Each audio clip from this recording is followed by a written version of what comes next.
Hey there, welcome to the Wait Where Was I podcast. I'm Blake. I'm Sam. You're slow. Yeah, I'm very slow today. I woke up at like 10. Oh, it's been an interesting week, eh? That last episode, I tried to convince you don't know what gaslighting is. Oh, yeah. I'm pretty sure you don't. You still don't know what it is, eh? No, not at all. That's the best way to have it. I'm very small-minded. Basically, I'm stupid. Just like in general, I don't know, you emphasize basically. In social context, in terms of like talking to people, I'm pretty dumb. Right, aren't we all? Me in particular, if anyone's like telling me something that's just an outright lie, I will just believe it. Fair enough. Same with like any joking insult. I will take the insult literally, and it's kind of a problem. But I mean, there are times where I know where someone's kidding if the insult is that like absurd. Hey, coming up this week on the podcast, actually, I think in episode 2 I said I'm not going to say coming up because I never know what is coming up. But I do actually have something I want to bring up. It is a German company that is offering to freeze your body after you die for $200,000. I'm assuming that's US dollars. It's in a hope that you'll be able to, I guess, I don't know, be revived or have your consciousness revived in future. I don't know if it works like that. Yeah. I don't know. I mean, there are so many different beliefs around like what happens after you pass that I don't even know like what to think. So I don't know. I don't think anyone who, well, maybe not anyone, but I feel like a majority of people, especially in the like live till you're elderly, like 60s and up sort of thing, they're probably not going to want to come back because they're like, yeah, I've lived life for Old. as long as I should have. And Yeah. Hey, should I read you the article? sure. Okay, the article is death isn't the easiest or cheeriest subject, obviously, to think about, but when it comes to making plans, there are generally only two options, which burial, cremation, that sort of thing. However, with advancements in science and technology, and a growing desire for immortality and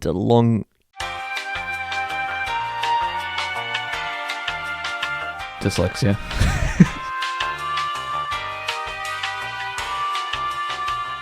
Longevity. one company is offering a bold alternative. It is cryptopreservation. I couldn't say longevity, but I could say cryptopreservation. Longevity is a strange word. So I do not blame you. Cryptopreservation. Yeah, that's also a strange word. I don't know. I just read it without even stumbling. Yeah, that's impressive. As the name suggests, cryo involves a process similar to freezing your body at a steep cost of 200,000 US dollars, which in New Zealand dollars, what is that, Sam? Oh god. Isn't it like 380 Close. or something?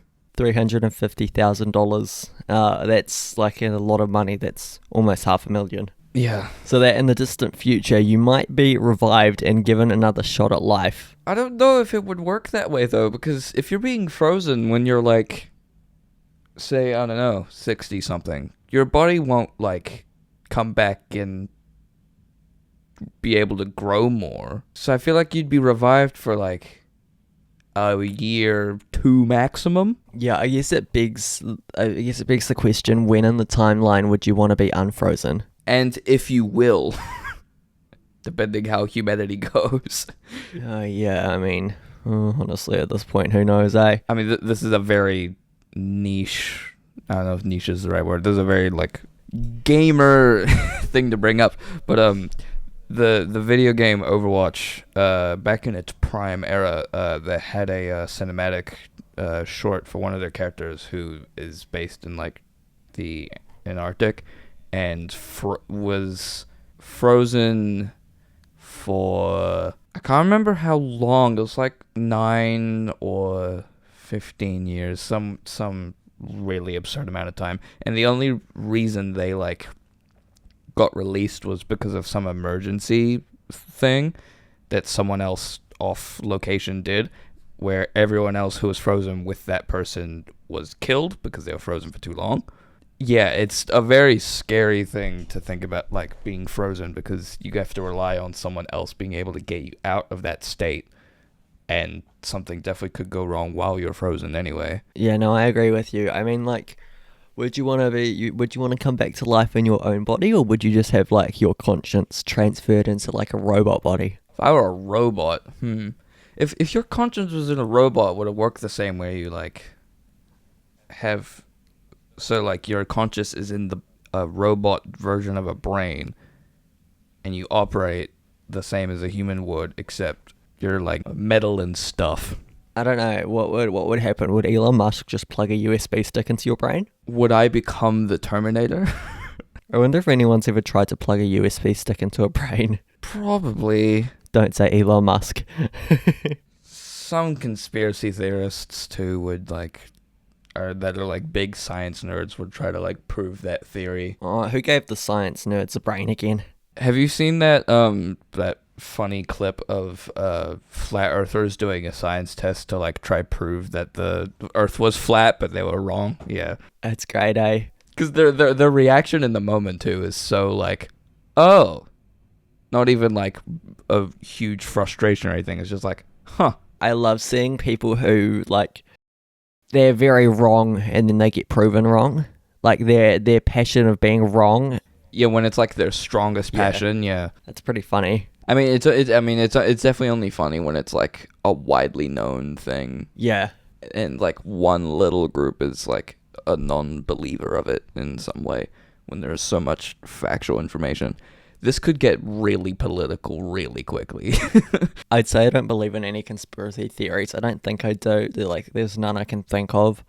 But I would really I'd be interested in having a conversation with a conspiracy theorist just to see what they try to convince me on, sort of thing.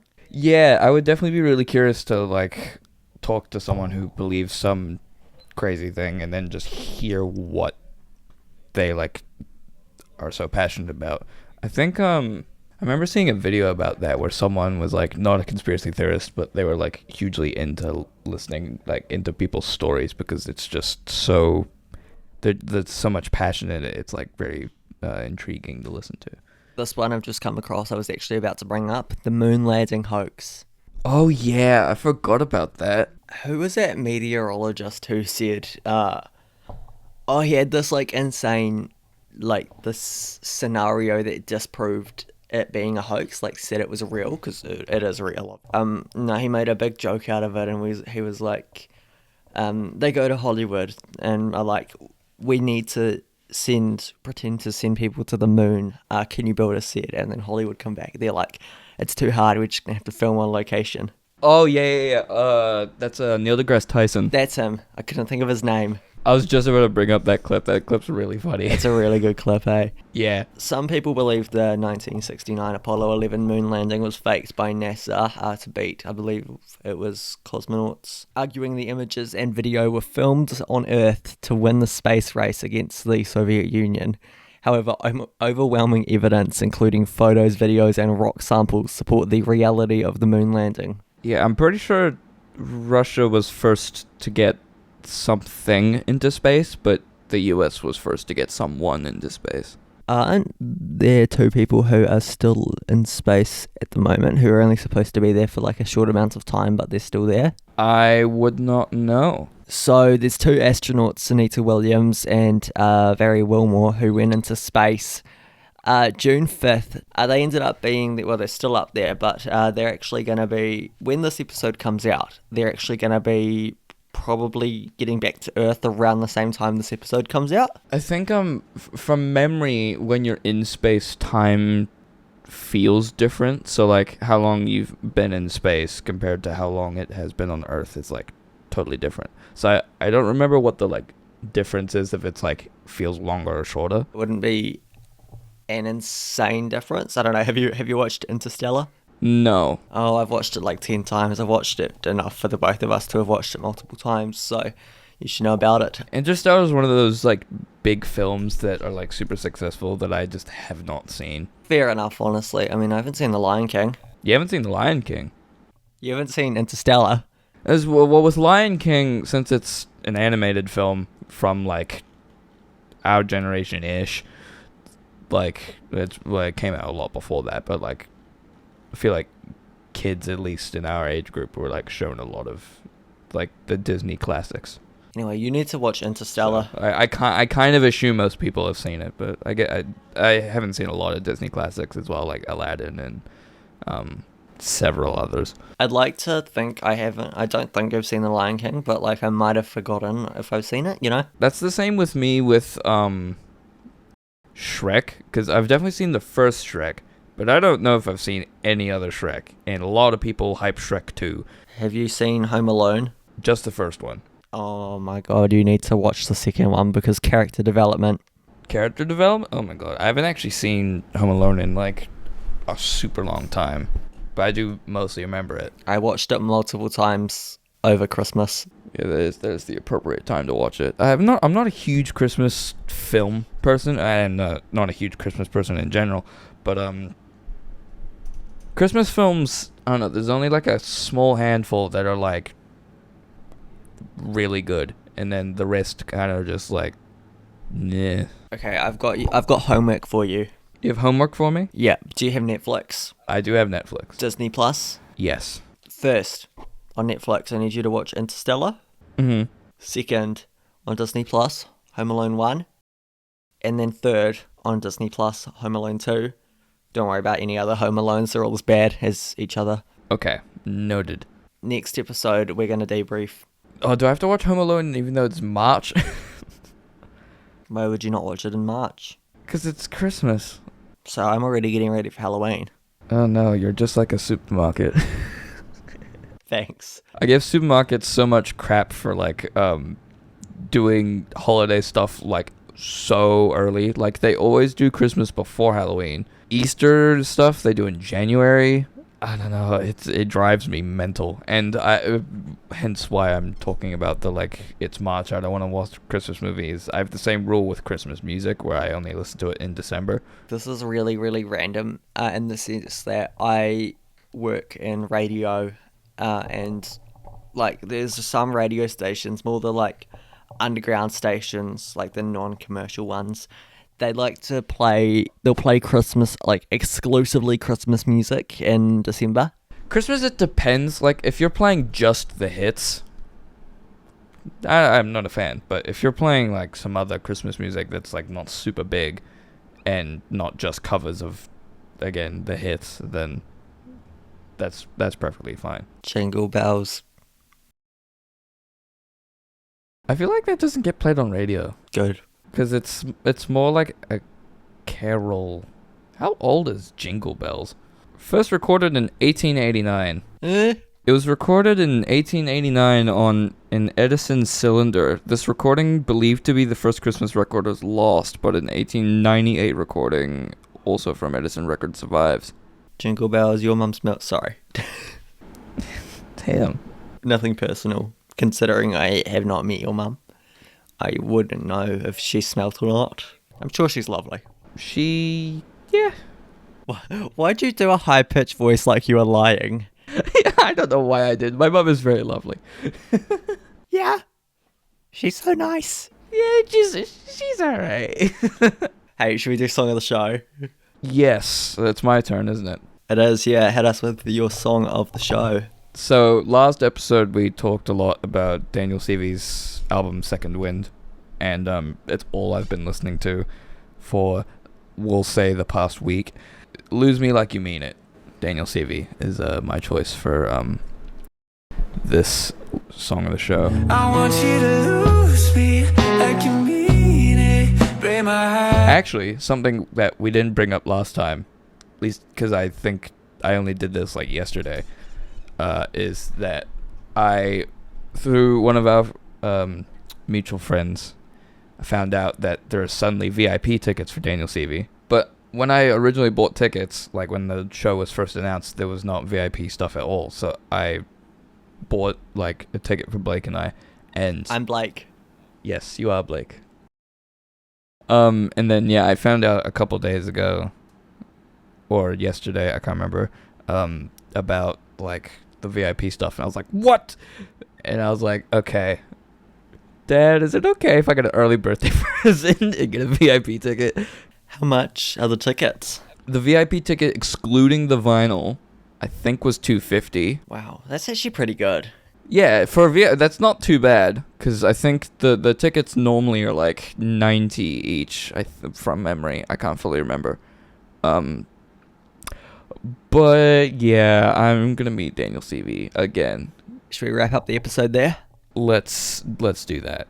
Thanks for listening this week. I'm Blake, this is Sam. I don't think we've ever introduced ourselves again at the end of the episode, have we? Don't think so.